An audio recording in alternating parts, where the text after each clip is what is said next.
সীমান্ত সুরক্ষিত করার জন্য জমি ট্রান্সফার প্রক্রিয়া অনুমোদন দিলাম। সীমান্তে যদি আর একটা হত্যাকাণ্ড ঘটে, একটা লাশের বিনিময়ে 10টা লাশ সীমান্তের ওই পারে পৌঁছে। শুধু সীমান্ত হত্যা, পৃথিবীর মধ্যে সবচাইতে রক্তাক্ত সীমান্ত, সবচাইতে ভয়ঙ্কর সীমান্ত তৈরি হয়েছে ভারত বাংলাদেশে।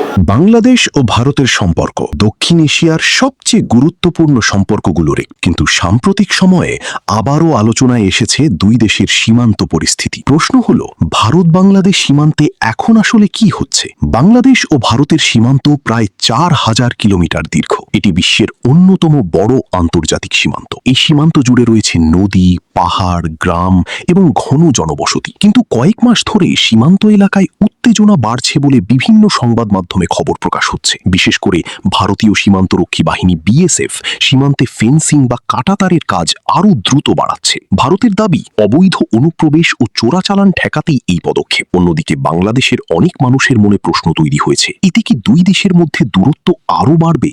এদিকে নতুন করে আলোচনায় এসেছে, বাংলাদেশের কিছু প্রতিবেদনে বলা হয়েছে ভারতের কিছু এলাকায় আটক ব্যক্তিদের সীমান্ত দিয়ে বাংলাদেশে পাঠানোর চেষ্টা হতে পারে। এই পরিস্থিতিতে বাংলাদেশের সীমান্তরক্ষী বাহিনী বিজিবিকে আরও সতর্ক থাকতে বলা হয়েছে। ফলে সীমান্ত এলাকায় নজরদারি আগের তুলনায় অনেক বেশি বেড়েছে। তবে শুধু নিরাপত্তা নয়, এই উত্তেজনার পেছনে রাজনৈতিক কারণও রয়েছে বলে মনে করছেন বিশ্লেষকরা। বাংলাদেশের বর্তমান রাজনৈতিক পরিস্থিতি এবং আঞ্চলিক রাজনীতির পরিবর্তনের কারণে ভারত বাংলাদেশ সম্পর্ক এখন নতুন করে আলোচনায় এসেছে। কারণ দক্ষিণ এশিয়ায় বাংলাদেশের অবস্থান এখন অনেক গুরুত্বপূর্ণ। সমুদ্র বন্দর, অর্থনীতি এবং কৌশলগত অবস্থানের কারণে বাংলাদেশকে ঘিরে আন্তর্জাতিক আগ্রহও বাড়ছে।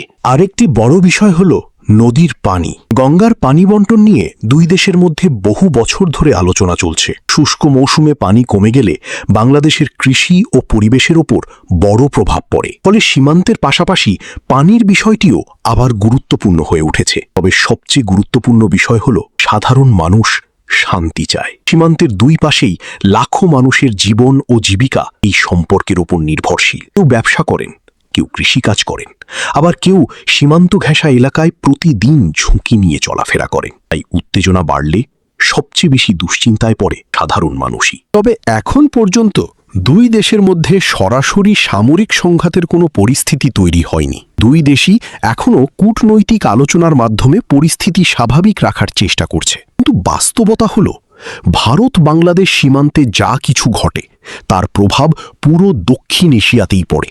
সেই কারণেই এই সীমান্ত পরিস্থিতি এখন শুধু দুই দেশের বিষয় নয়, এটি আন্তর্জাতিক রাজনীতিরও গুরুত্বপূর্ণ আলোচনার অংশ হয়ে উঠেছে।